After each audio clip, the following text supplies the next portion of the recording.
Namaste, welcome to Nifia's Online Hindi, Class 9 NCERT syllabus, Hindi Sunshine Chapter 4, Mera Chota Sa Niji Pustakhalai. இந்த லெசனில் இருக்கக்கூடிய question and answers தான் இந்த வீடியோவில் பார்க்க போகிறோம். प्रश्न 1, लेखक का ऑपरेशन करने से सर्जन क्यों हिचक रहे थे? ஸோ லேக்கக் ஆப்ரேஷன், ஸோ அந்த ஆத்தருடைய ஆப்ரேஷன் பண்ணுறதுக்கு ஏன் வந்து சர்ஜன் வந்து ஹெசிடேட் ஆனார், ஏன் வந்து சர்ஜன் வந்து ஏன் தயக்கம் அடைகிறாரு, ஏன் தயங்குறாருன்னு சொல்லி கேட்டிருக்காங்க.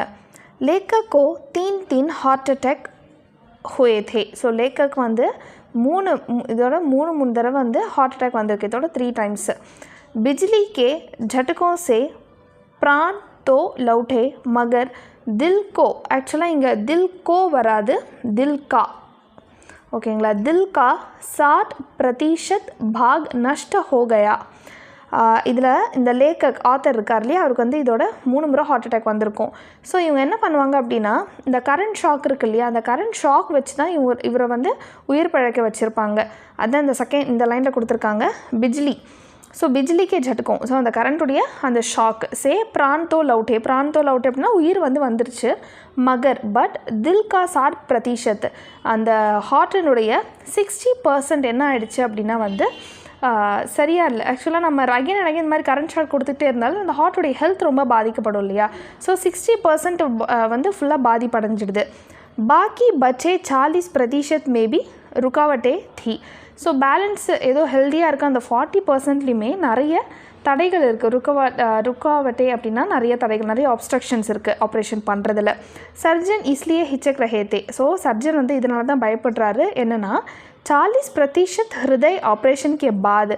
ஸோ அந்த 40% தான் அந்த ஹார்ட்டே வந்து கொஞ்சம் ஹெல்த்தியாக ஓரளவுக்கு ஓகேவாக இருக்குது. ऑपरेशन के बाद हरकत में न आया तो लेखक की जान भी जा सकती थी. ஸோ 40% தான் அவருடைய ஹார்ட்டே வந்து ஏதோ ஒரு ஒழுங்கான ஒரு சுச்சுவேஷனில், ஒழுங்கான ஒரு ஹெல்த்தில் இருக்குது. அதுவுமே நம்ம ஆப்ரேஷன் பண்ணதுக்கப்புறம் அதை கடந்து வந்துருச்சுன்னா ஓகே, அப்படி இல்லைன்னா அவர் இறக்கிறதுக்கான வாய்ப்புகள் நிறைய இருக்குது. அதனால் அந்த சர்ஜன் வந்து இவருக்கு வந்து ட்ரீட்மெண்ட் பண்ணவும் இவருக்கு ஆப்ரேஷன் பண்ணுறதுக்கு ரொம்ப தயங்குறாரு. ஸோ இதுதான் காரணம். नेक्स्ट 1, प्रश्न 2, किताबों वाले कमरे में रहने के पीछे लेखक के मन में क्या भावना थी? किताबों वाले அப்படின்னா புக்ஸ் படிச்சுட்டே இருப்பாங்கள்ல, எப்பயுமே புக்ஸ் படிச்சுக்கிட்டே இருப்பாங்க அவங்களுக்கு. ஸோ புக்ஸு படிச்சுக்கிட்டே இருக்காங்க இல்லையா, அவங்களோட மனம், ஆக்சுவலாக அவங்களோட அந்த மனசு கிதாபோ வாலே கம்ரேமே ரஹனேக்கு பீச்சே. ஸோ எப்பயுமே அந்த புக்ஸ் படிக்கிறவங்க என்ன பண்ணுவாங்களாம், எங்கே அந்த புக்ஸ், அவங்களோட புக்ஸ் எங்கே இருக்கோ அந்த ரூம்லேயே தான் இருப்பாங்க இல்லையா.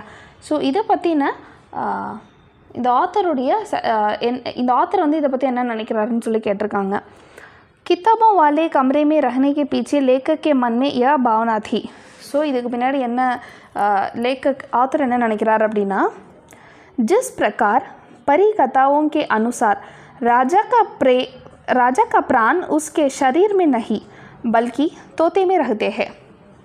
ஆக்சுவலாக जिस प्रकार, அதாவது அக்கார்டிங் டு சம் ஸ்டோரிஸ், ஒரு சில ஏஞ்சல் ஸ்டோரிஸ், ராஜா கதைகள்லாம் கேட்டோம் அப்படின்னா, அந்த ராஜாக்களுக்கு வந்து தன்னோட உயிர் மேலே, தன்னோட உடம்பு மேலே அக்கறை இருக்கோ இல்லையோ, தன்னோட உடம்பு மேலே சிந்தனை இருக்கோ இல்லையோ, அந்த ராஜ்யத்தோட அந்த பேலஸுடைய தோத்தை அப்படின்னா அங்கே இருக்க பறவைகள், அந்த கிளிகள் மேலே தான் அதிக கவனம் இருக்கும் அப்படின்னு சொல்கிறாங்க.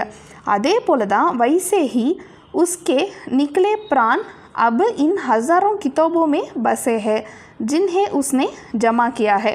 ஸோ அந்த மாதிரி தான், எப்படி ஒரு ராஜாவுக்கு வந்து தன்னோட உடம்பு மேலே கூட சிந்தனை இருக்காது, ஆனால் தன்னை சுற்றி உள்ள அந்த கிளிகள் மேலே ரொம்ப சிந்தனை இருக்கும். அந்த மாதிரி தான் ஒரு ஆத்தருக்கு தான் மேலே சிந்தனை இருக்கோ இல்லையோ, தான் எழுதுகிற அந்த புக்ஸ் மேலேயும் தான் படிக்கிற அந்த புக்ஸ் மேலேயும் தான் சிந்தனை அதிகமாக இருக்கும் அப்படின்னு சொல்கிறாங்க.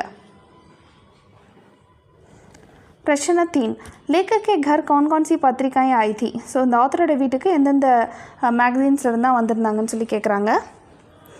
लेखक के घर वेदोधम, सरस्वती, गृहिणी, बालसखा और चमचम आदि पत्रिकाएँ आती थी. ஸோ இந்த மேகசின்ஸ் என்னென்ன மேகசின்ஸ்லாம் இவரோட வீட்டுக்கெல்லாம் வருது அப்படின்னா, वेदोधम, सरस्वती, गृहिणी, बालसखा और चमचम.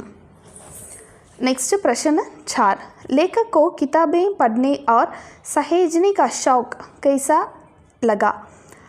ஆத்தருக்கு வந்து புக்ஸு படிக்கிறது, புக்ஸு நிறைய சேவ் பண்ணி வைக்கிறது, இந்த ஹாபி எப்படி வந்துச்சுன்னு சொல்லி கேட்குறாங்க. ஷவுக் அப்படின்னா ஹாபி. लेखक के घर में पहले से ही बहुत सी पुस्तकें थी. அந்த ஆத்தருடைய வீட்டில் வந்து பார்த்திங்கன்னா பஹலே சேஹி முன்னாடியிலேருந்தே அவங்களோட வீட்டில் வந்து நிறைய புக்ஸ் இருக்குது.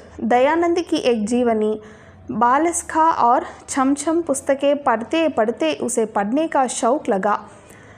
ஸோ இப்போது நம்ம வீட்டிலலாம் சின்ன வயசுலேருந்தே நம்ம அப்பா அம்மா நம்ம தாத்தா பாட்டிலாம் என்ன பண்ணுறாங்களோ அது வந்து நம்ம அதை ஃபாலோ பண்ணாலும் இல்லைனாலும் நம்ம அதை ப்ராக்டிஸ் பண்ணுவோம்ல, அந்த மாதிரி தான் இவரோட வீட்டில் வந்து இவர் சின்ன வயசில் இருக்கும்போதுலேருந்தே நிறைய புக்ஸ் எல்லாம் இருக்குது. அது மட்டும் இல்லாமல் இவர் வந்து நிறைய தயானந்த் की एक जीवनी, தயானந்துடைய ஒரு பயோகிராஃபி, அப்புறம் பாலஸ்கா और चमचम இந்த புக்ஸ் எல்லாமே படித்து இவங்களுக்கு படிக்கிற அந்த ஹேபிட் வந்துடுது.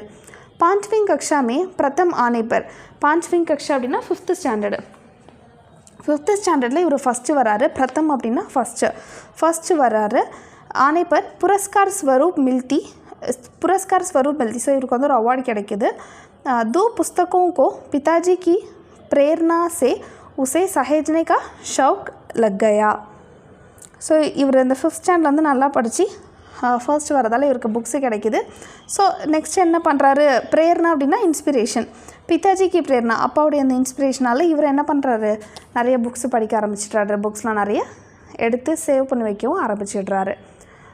ஸோ ஃபஸ்ட்டு 4 கொஷின்ஸ் வந்து நம்ம இந்த வீடியோவில் பார்த்துருக்கோம். நெக்ஸ்ட்டு 4 கொஷின்ஸ் வந்து நான் உங்களுக்கு இன்னொரு வீடியோவில் அப்லோட் பண்ணுறேன். இதில் ஏதாவது டவுட் இருந்துச்சுன்னா எனக்கு கீழே கமெண்ட் செக்ஷனில் கேளுங்க. தேங்க்யூ, தன்யவாத்.